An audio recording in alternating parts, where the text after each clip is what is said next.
예, 안녕하세요. 오늘은 교과서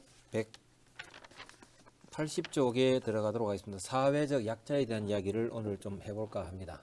그래서 단원의 제목이 사회적 약자를 어떻게 대해야 할까 이런데 우리가 일단 지난 시간에 배운 걸 한번 떠올려 보겠습니다. 지난 시간에 우리가 공부한 가장 핵심적인 키워드는 인간 존엄성과 인권이라는 단어가 되겠습니다. 그 중에 좀 더 중요한 건 인권이라는 단어가 되겠는데, 그래서 지난 시간에는 인간의 기본적인 권리가 보장될 때 인간이 인간답게 살아갈 수가 있다. 인간이 인간답게 살아가는 게 인간 존엄성이 되겠죠.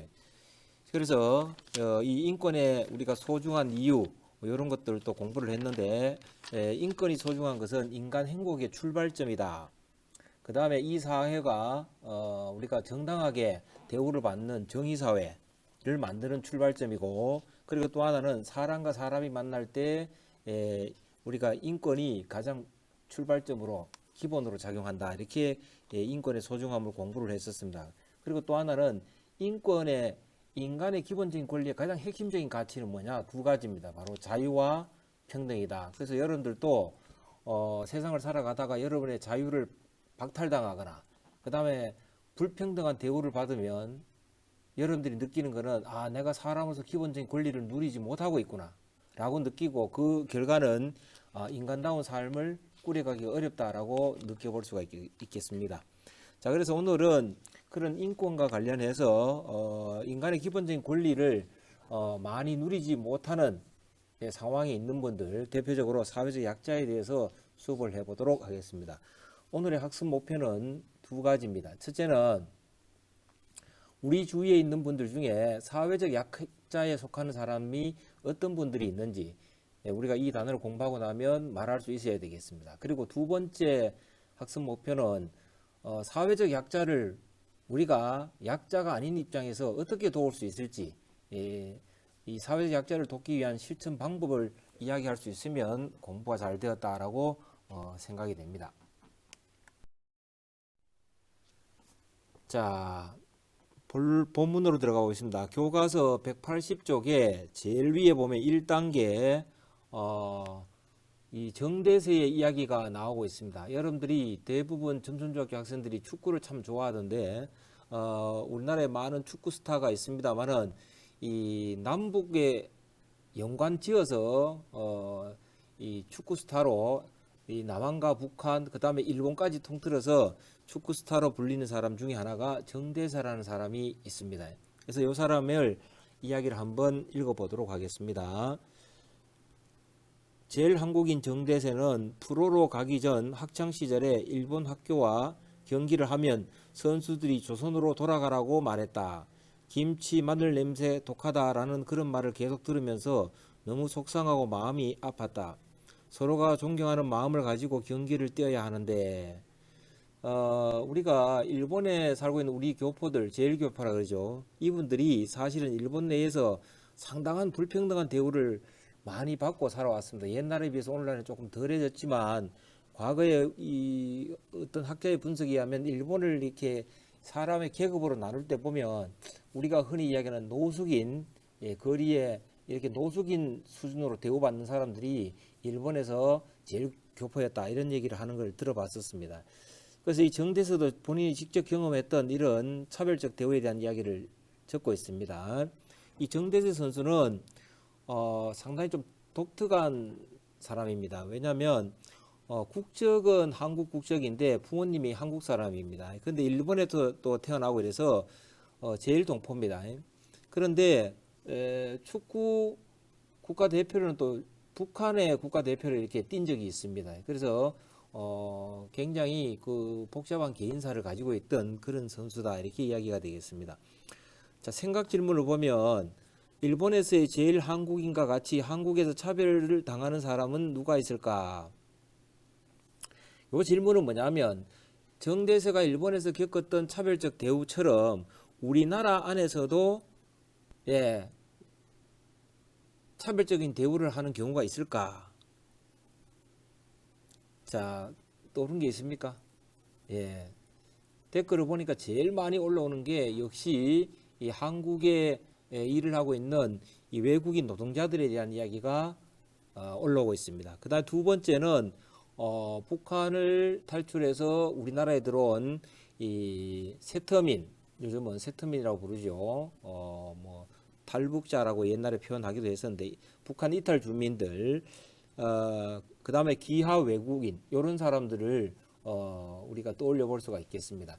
특히 외국인 노동자, 우리나라에 들어와 있는 노동자들 중에는 그 동남아시아 국적을 가진 사람들이 많습니다. 근데 이 사람들이 한국에 와서 일을 하고는 임금 보수죠. 보수를 제때 못 받거나 덜 받거나 아니면 폭력에 욕설에 시달리는 경우들이 많이 이렇게 발견되고 있습니다. 예전에도 쌤이 그 시사 고발 프로그램을 보니까 임금을 6개월치를 못 받은 외국인 노동자가 나중에 이렇게 카메라 기자와 함께 그 공장을 자기 일했던 공장을 방문했는데 직원들이 그 야구 방망이를 들고 나오고 때리려고 위협하고 욕을 하고 이런 장면들이 있었습니다. 그래서 우리가 이런 것들은 거꾸로 생각해 보면 우리나라 사람들이 외국에 가서 겪는 그런 차별적 대우에 비추어 봐서 그 처지를 좀 이해를 해야 된다라고 이야기를 해볼 수가 있겠습니다. 그래서 이런 사람들이 사회적 약자에 포함이 될 수가 있겠습니다. 자, 물음이 하나 나옵니다. 우리 주위에 사회적 약자에 해당되는 사람을 한번 이야기해 보자. 그들이 처한 처지는 대체로 어떠한가? 여기는 질문이 두 개가 주어져 있습니다.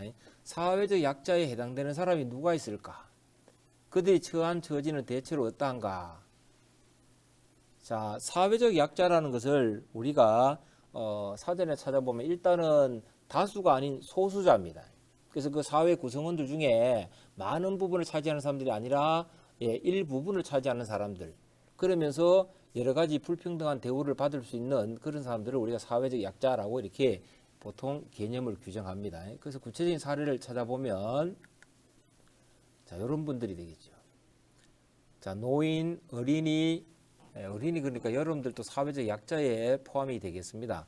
그 다음에 여자, 임산부, 외국인 노동자, 장애인, 성적 소수자, 세터민, 비정규직 노동자, 노숙자 이런 사람들이 사회적 약자에 속하는 사람이다.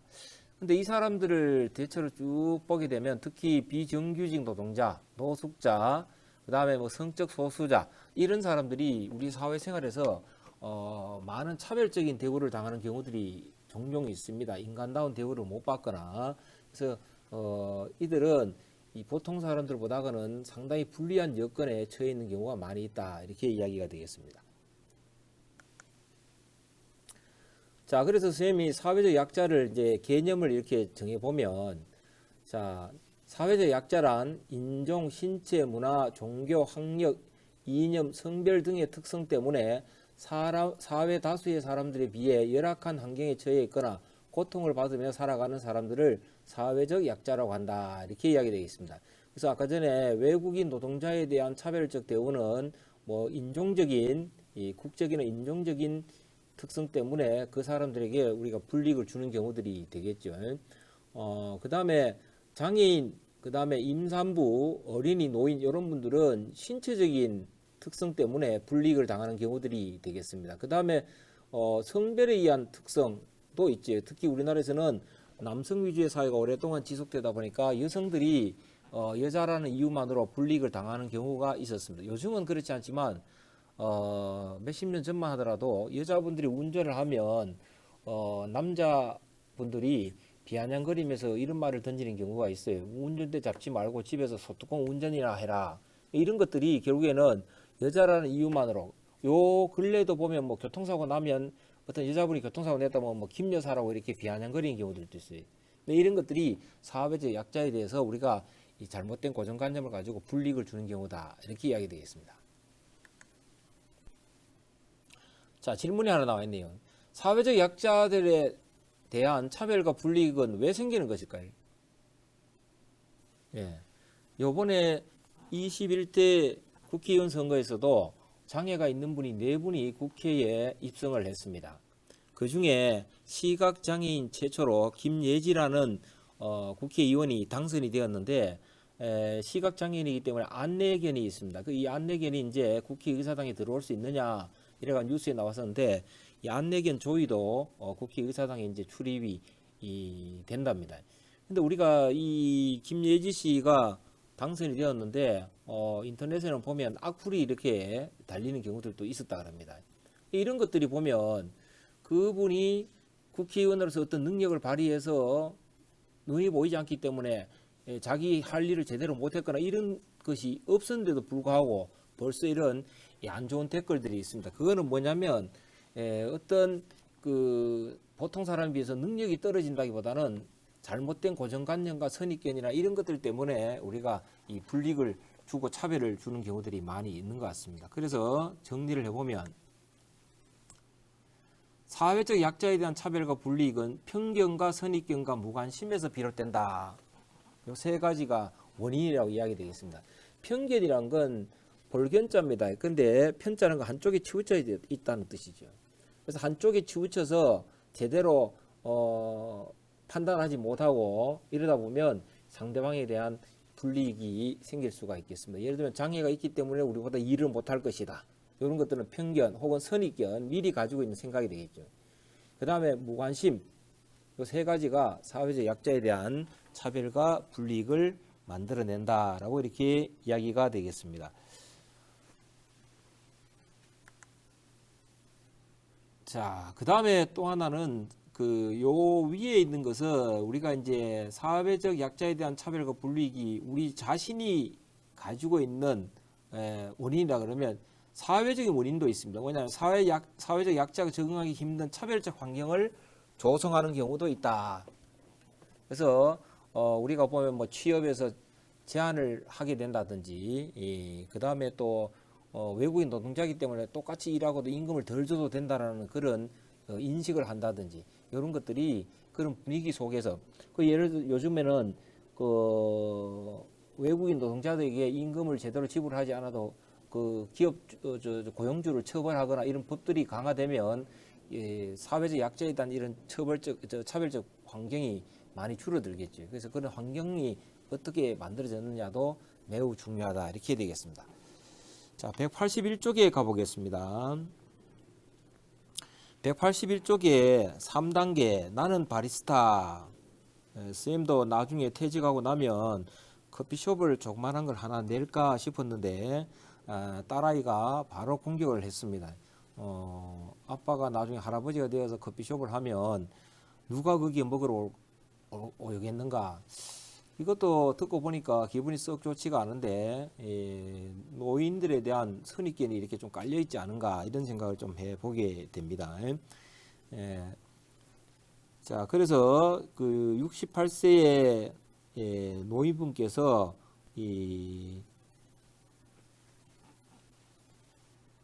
일을 해서 사회적 편견을 이렇게 극복하는 그런 내용들이 소개가 되고 있습니다.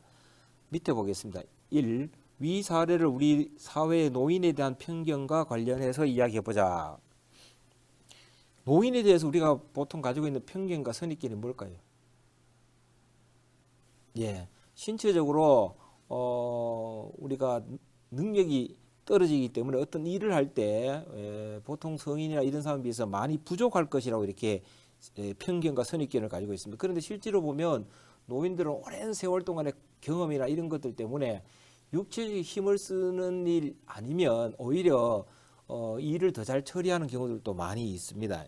그래서 그런 노인들이 가진 능력을 이 사회에서 우리나라도 지금 뭐 고령화 사회에 접어들었습니다만은 이런 노인들이 많은 사회에서 그분들의 능력을 이렇게 발휘할 수 있는 여건을 마련해 주는 것도 이 국가적으로 아니면 우리가 개인적으로도 매우 중요한 부분이다 이렇게 이야기 되겠습니다. 국가 경쟁력도 강화시킬 수가 있고요. 자, 2번에 보면 이 밖에 사회적 약자에 대한 편견을 깬 사례들이 무엇이 있을까요? 사실 이런 것은 여러분들하고 이렇게 과제물로 내갖고 같이 자료를 찾은 다음에 이야기를 해야 되는데 원격 수업이라서 좀 안타깝습니다. 사회적 약자에 대한 편견을 깬 사례들 댓글로 한번 적어주면 좋겠습니다.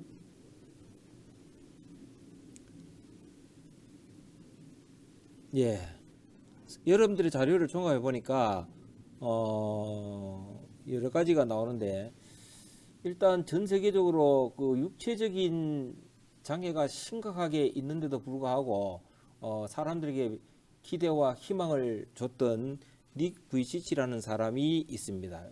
이 팔과 다리가 모두 없는 사람이죠. 닉 부이치치의 그 활동 모습이라든지 연설이나 이런 것들을 보면 여러분들이 팔다리가 멀쩡한 사람은 정말로 2배, 3배 더 열심히 살아야 되겠다라는 생각을 해보게 됩니다. 그 다음에 우리나라에는 보면 손가락이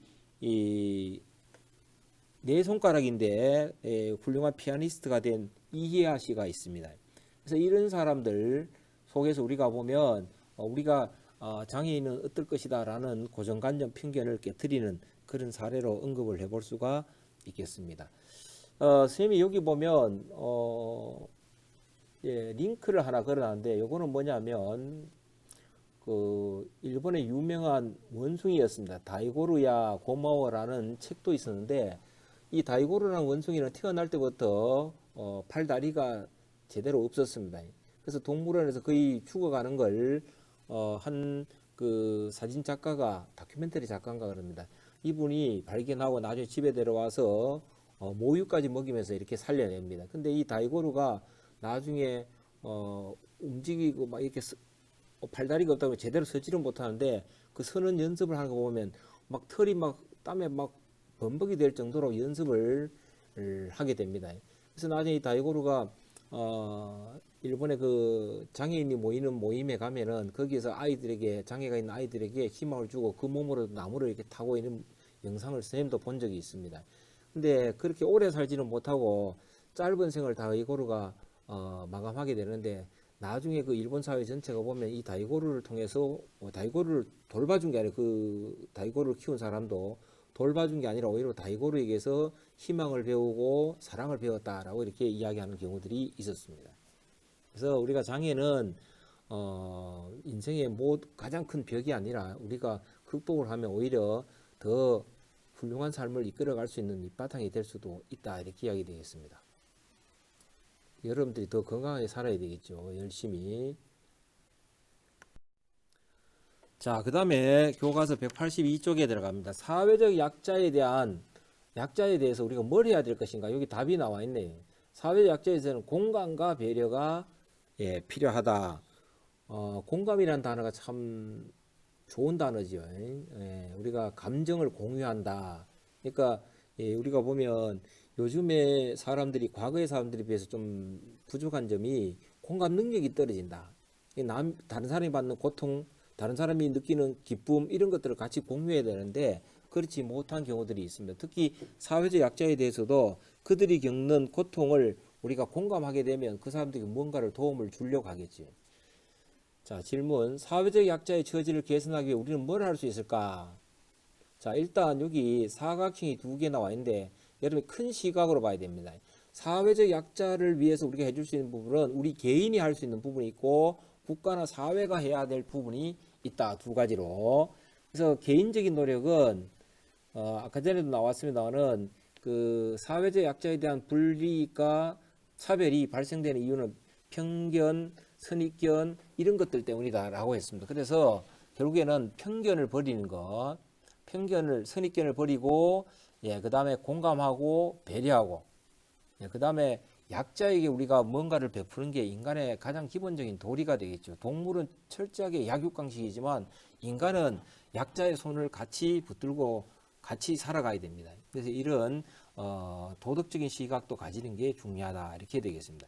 여기에 병행해서 사회적인 노력은 사회적인 약자가 차별과 불이익을 받지 않도록 이런 것들을 제도와 법으로 이렇게 막아줘야 되겠습니다. 그래서 이것뿐만 아니라 또 하나는 차별받지 않는 사회적 분위기를 조성해야 되겠다. 예를 들면 고용주가 거기에 일하는 사람을 고용할 때 약간의 차별이 있다고 해서 육체적인 능력이 좀 부족하다고 해서 일을 시켜보지도 않고 고용하지 않는다든지 그 다음에 뭐 북한에서 온 사람이라고 해서 고용을 거부한다든지 이런 것들은 없어야 되겠죠.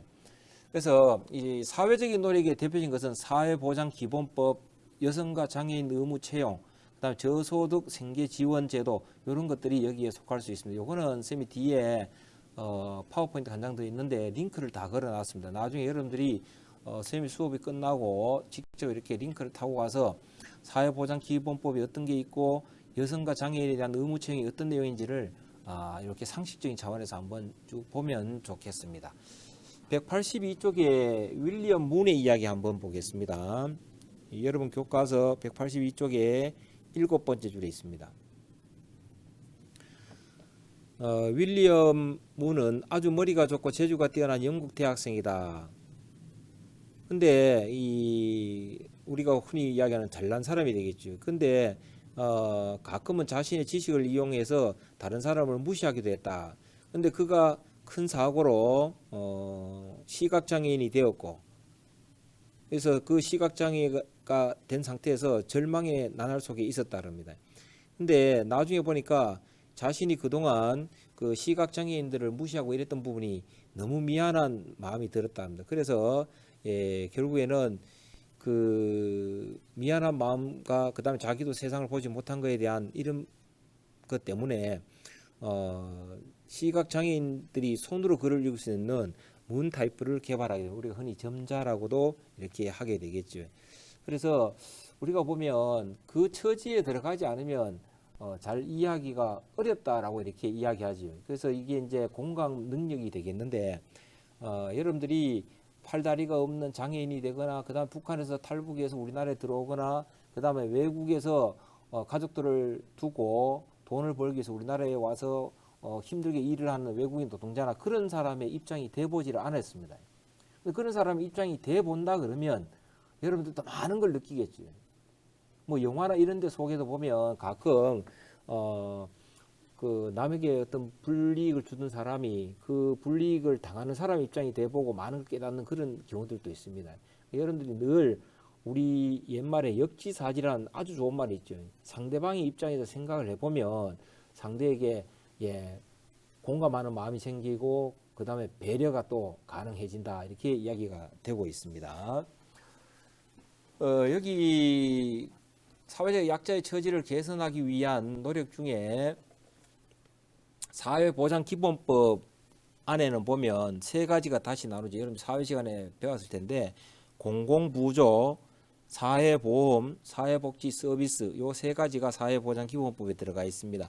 공공부조는 경제적으로 생활이 어렵거나 이런 사람들을 국가가 어떤 그 물질적으로 혹은 금전적으로 지원해 주는 게 되겠습니다. 예를 들면 기초생활수급자로 지정해서 입원 생계비를 지원한다든지 그다음에 뭐 의료보험제도 그다음에 사회보험제도는 사람이 국민들이 살아가다가 처할 수 있는 가장 큰 위험이 병 그다음에 일자리 있는 실직 뭐 그다음에 가난 건강 이런 것들이죠. 그래서 이런 것들을 국가가 개인의 부담 플러스 국가가 또 이 경제적 지원을 해서 해결해 주는 부분들이 되겠습니다. 예를 들면 우리가 실직된 사람들이 그 실직 수당을 받는다든지 이런 것들 그다음에 새로운 일자리를 구하기 전까지 이 국가의 지원을 좀 받을 수도 있습니다.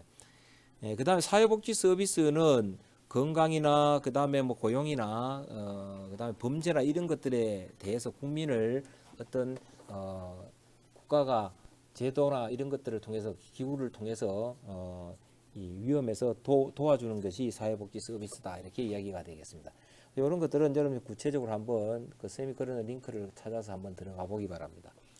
183쪽에 보겠습니다. 183쪽에서는 4단계를 한번 해보면 좋겠습니다. 사회적 약자를 향한 나의 시선 점검하기. 아까 사회적 약자를 돕는 개인적인 차원의 가장 큰 노력은 이 편견과 선입견을 버려야 되는데 그 전에 해야 될 게 공감 능력이 되겠습니다. 그래서 상대의 처지를 공감하려면 그 사람의 입장이 돼 봐야 되겠습니다. 그래서 사회적 약자를 보는 시각이 내가 어떤가 한번 보겠습니다. 자, 장애인을 만날 때 나는 말과 행동이 어땠을까요? 다문화 가정 한번 여러분들 지금 쭉 해보기 바랍니다. 시간을 잠깐 주겠습니다. 예, 다 했습니까? 자, 장애인에 대한 나의 말 또는 행동. 점천중학교 학생들은 뭐 그렇지 않을 거라 생각하는데 이런 경우도 있겠죠. 저 사람은 저것도 못하나? 혹은 장애인을 이상하듯이 계속 뚫어지게 쳐다본다든지.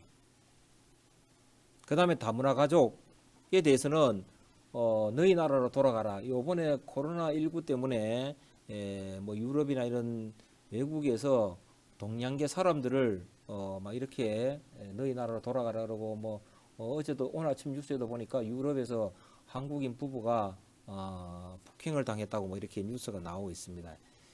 자, 그 다음에 외국인 노동자에 대한 여러분들의 시선은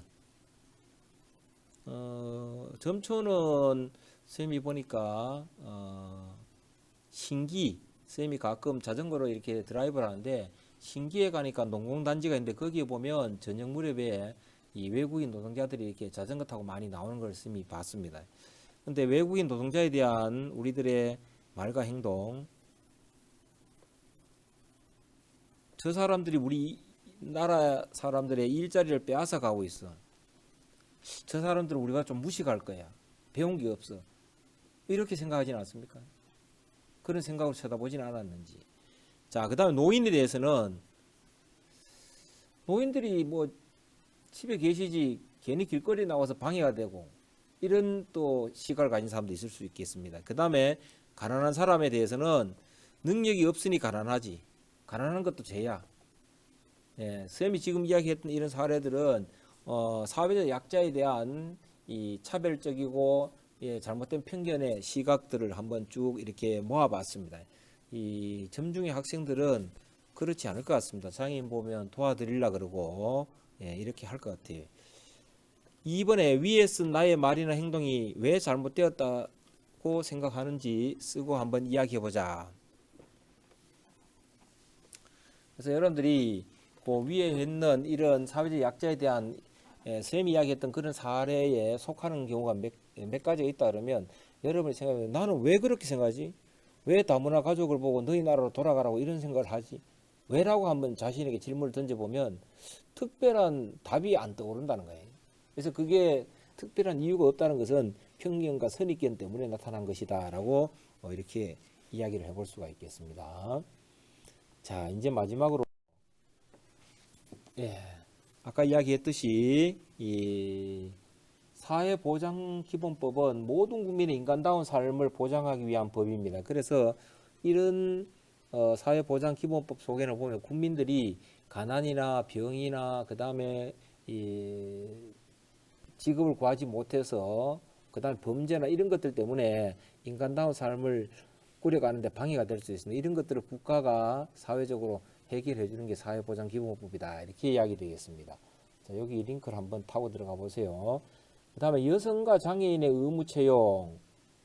그래서 일정 비율로 여성과 장애인들이 채용되도록 이렇게 국가의 법률을 만들어 놓고 있죠.